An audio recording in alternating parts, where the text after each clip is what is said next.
there are close to 600,000 Black undocumented people in this country who are African, Caribbean, and Latino. Latino, that's what I'm going to call them, Latino. Yes. But we focus on Central and South America. We focus on the wall, building a wall, Mexico, and those people are coming, they're stealing the jobs. Yes. But these folk are really suffering even more. Talk a little bit about this problem. Yes. So essentially, that is why UndocuBlack exists. It's to uplift the fact that Black immigrants exist because of the erasure of our existence in the mainstream conversation on immigration, as well as previously until organizations that serve Black immigrants really push their way through. Even in the immigration movement, there's had to be this push and fight to create space for Black immigrants. And so, yeah, there are thousands of Black immigrants in this country. And as with the white supremacist system, it's consistent. So as much as there can be a more significant number of immigrants coming from Mexico and Central America and otherwise, the brunt of the oppression will always fall harder on the Black population, exemplified simply by just on Black History Month, whereas on UndocuBlack, we had to fight and have a truck driving around downtown DC and the White House saying, unchain Black mothers, unchain Black children, because hundreds of Haitian immigrants were being deported every other day, including pregnant women and toddlers. And so, and not too far after that, there was the unveiling of Cameroonian women and other West African women being forcefully sterilized and being given hysterectomies while in ICE detention. And so we see all those historical consistencies that you can find throughout the world, the globe, the slavery system in America, of the abuses that happen to Black bodies and Black people. And even in the border conversation, there are so many and hundreds of African and Haitian and Caribbean Black immigrants at the border that also go unspoken about, unheard about, left behind. And while in Mexico are experiencing racism, oppression, and abuse simply by being there, simply by being Black, although we're all immigrants, but if you're Black, as we all know how it goes, but if you're Black, you're still considered, you're still othered. And so that's why we have this campaign and this saying that we say that immigration is a Black issue. And it's often a really great conversation starter, but it is to say that within the immigration space we exist, but also the fact that it is a Black issue, because as we know, so long as you're navigating the world and in the space in a Black body, you touch one, you touch us all. And so that, folks who are Black within this country, born and otherwise, should have a certain level of interest in what's going on with immigration, because they have their people in that space who are being inflicted with the exact same things. We are being racially profiled. Our bonds are higher than every other immigration group by thousands of dollars. And I'll pause there and we can. No, I mean, as you're talking though, there's a tale of two peoples. Yoliswa Cele is here, and she's with UndocuBlack Network. She is the national director of narrative and media. But so I hear this, and it's part of the problem. Everybody in this country immigrated here or were brought here in the hulls of ships, right? The only people that were here first were the indigenous people, and still folk want to build a wall to keep people out, even though you came in through a thing. So there, even among Black people, there's this thought that somehow your coming here is diminishing my existence here. So you may find your most virulent opposition from Black people, which is why I think we need to have this conversation. Yes. So there's that. Also, before we get into that, Yoliswa, why did you come here? Tell us your story, and why are you involved in UndocuBlack Network?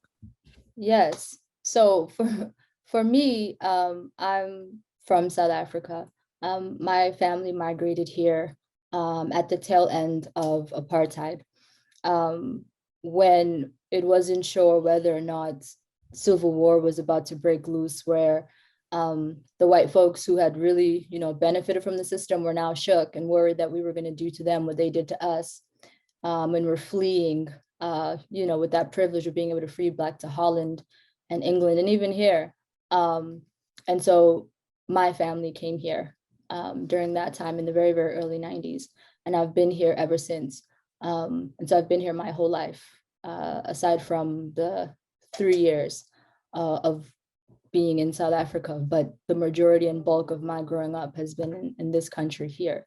And for a very long time, whenever immigration was spoken about, I also found myself not feeling like it was my story, not feeling a part of it, because it was so structured around a certain population of folks, and it never reflected really Black folks, and often really wanted that kinship of being able to talk with other Black immigrants who, have grown up here and in the system, but have that duality, right, of having where are you from and where are you from. So if someone asks me, where are you from? Oh, I'm from New York. Where are you from? But I'm South African. Like, first and foremost, I'm South African, but I'm also a New Yorker. And so UndocuBlack was established right after the Freddie Gray incident.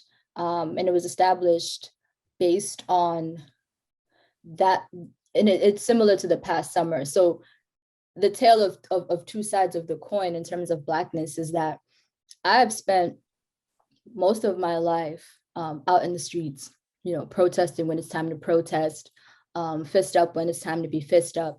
But the problem that happens then with people like me is that when the police come, if you were born here and I'm not, and they take us both, you're gonna be, booked and all that jazz.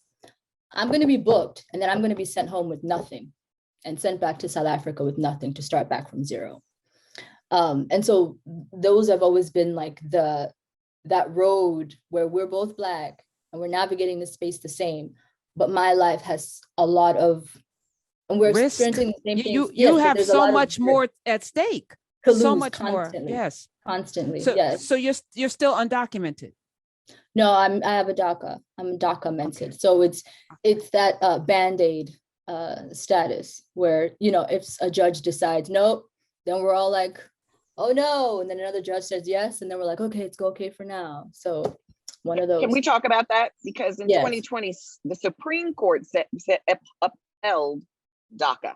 So it is federal law, but we just had this judge in Texas, probably one of 45's appointees, who said it's unconstitutional. So we have something that is federal law, but because judges answer to no one, this judge did something that goes against the federal law from our SCOTUS. And so now everybody's up in the air. And every state can use that case and do what they want to do. And the only recourse people have is that they can get up to the Supreme Court to get that overturned. And getting cert in the Supreme Court is damn near impossible. Correct. Yep. It's exactly that. It's a roller coaster. It's a system that doesn't make any logical, practical sense. And so that's part of the reason why now it's such a crucial moment.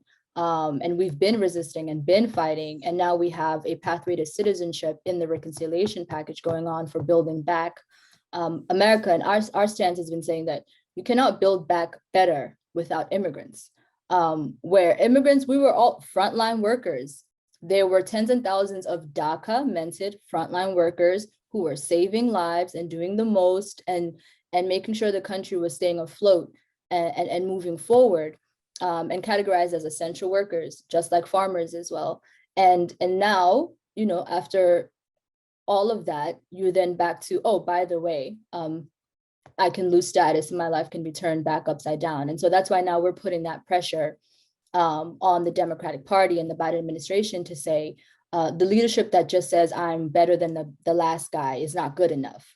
Now it comes to that point where it's time for bold leadership, because we saw from the past administration on all fronts of any kind of human rights and social justice, we saw the very consistent and determined and bold and unapologetic attacks on every single front: reproductive rights, racial justice, immigration rights, you name it.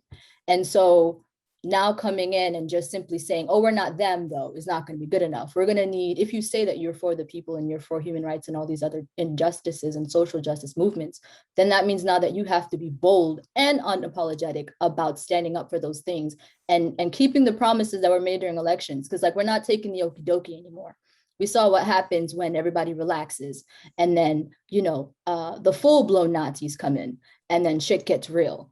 So we're not going to be living our lives based on election to election and promises to promises at this point. And so it's a sink or swim moment for the Democratic Party at this moment. And we're not really taking any kind of like, you know, we love the dreamers. Like we're not taking that at this point. That's not enough. Yeah, because that makes you a passive participant in your own future. Yoliswa, Cele is here, a National Director of Narrative and Media at UndocuBlack Network. We tweeted out that information. For people listening, you talked about the sterilization of women against their will. And this country can do that in an ICE facility. Why? Why is that legal? Before she answers that, can I just say that this is a policy America has had for a long time. We sterilized 40% of the Puerto Rican women through the 60s and the 90s. We sterilized 40% of Puerto Rican women. So this is not some new thing. Wow. And the reason, I'm just, you know, so they don't have children while they're in ICE? Like, They weren't in ICE. These were just women living in Puerto Rico. They'd go to the doctor and they'd say, oh, you have enough children. You don't need to have more. They told them it was a temporary thing, and it wasn't. It was just a lie that was told. It was a policy that America inflicted on Puerto Rico, and we've done it other places. So it's not just an ICE thing. This is something we do. It's a white supremacist thing. Even in Israel, they did that to Ethiopian women, where they mass sterilized Ethiopian women so that they wouldn't give birth inside of Israel and have Israeli citizenship children who now have a say in what's going on. And so this is throughout history, from slavery throughout Belgium over there in the Congo and Central African Republic, through their apartheid system. It's been an instrument of white supremacy to flex that control over Black bodies and Black reproductive rights, Black and brown reproductive rights. And those women who were in that ICE detention center, there was a mass hunger strikes. They reached out to organizations like UndocuBlack and the Cameroonian Council and made noise about what's going on. And so we did petitions, we did calls, we did this. And you know what they did? They separated the group and shipped them up to different ICE detention centers across the country, and then shipped some of them off and just deported them. And so it's simply just a thriving system within the white supremacist system that's been active in this country. And as Tonya just said, it's a consistency. It's nothing new. Just one correction, it was 1/3, not 40%. I just want to, you know, this is from a Dartmouth, and it's in the 50s and 60s. 866-801-8255 is the number. We're talking about immigration. All right, so I posited that, or posed that there are people, Black people, who are they're against Black immigrants, and they will talk about it very strongly. And they're against all immigrants. I've had people call the show, whether we're talking about South Central LA and the Hispanics that live there, and they don't like Black people. And I'm like, it's not about whether they like you or not. We know why people assimilate or they become, the Irish, the greatest examples of people that became very, harsh towards Blacks because they were considered Blacks, both in England and here when they first got here. So you want to distance yourself from that. What do you say to the Black brothers and sisters who are anti-Black immigration from other countries? Honestly, I really think it's just a lack of really true understanding and the historical context. Because I remember when I first got here, I went straight from an apartheid system where all I knew were other Black people. And I came into Harlem. I was like, okay, other Black people.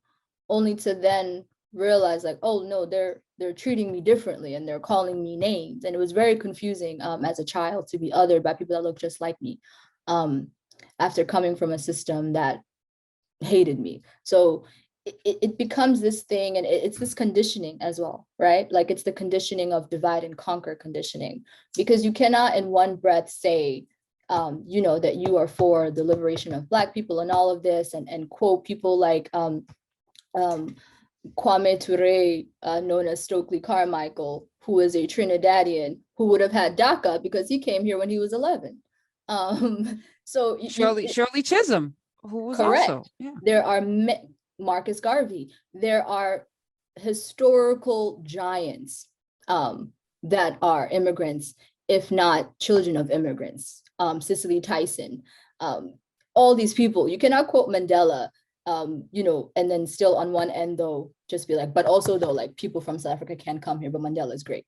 You know what I mean? So it's a divide and conquer mindset where you think like, okay, so they're gonna come take my piece of my pie, my slice of pie. The point is that we're not supposed to be fighting over a slice of pie. And that if you're for Black people, you're for all Black people in every context. Because if I go to a Black Lives Matter protest, you have to care what happens to me if I get dragged by the cops after that. If I get shipped to South Africa with my bank account staying here, I can't take nothing from it, but I'm here. You know what I'm saying? Like you have to be able to really dig deeper. And I think the problem is that, and we saw a lot of more solidarity on our cause from movements like Black Lives Matter and from Movement for Black Lives, and Build Power. They really were able to really see the connections, especially around the defund police, because we promoted the defund police, but also tied into the defund ICE, because they're all part of these police systems that oppress Black and brown people. And so they were really able to see those parallels and really stand with us. And we had a lot of dialogue on social media and all of that to really push and push for that solidarity moment there. And I think it really is just more conversations and more education around like what immigration actually looks like, and the fact that like me being here doesn't take from you if we're both getting, kicked in the face by this, these old white dudes who want to keep all the pie to themselves and keep, shoving crumbs off the table down at the rest of us.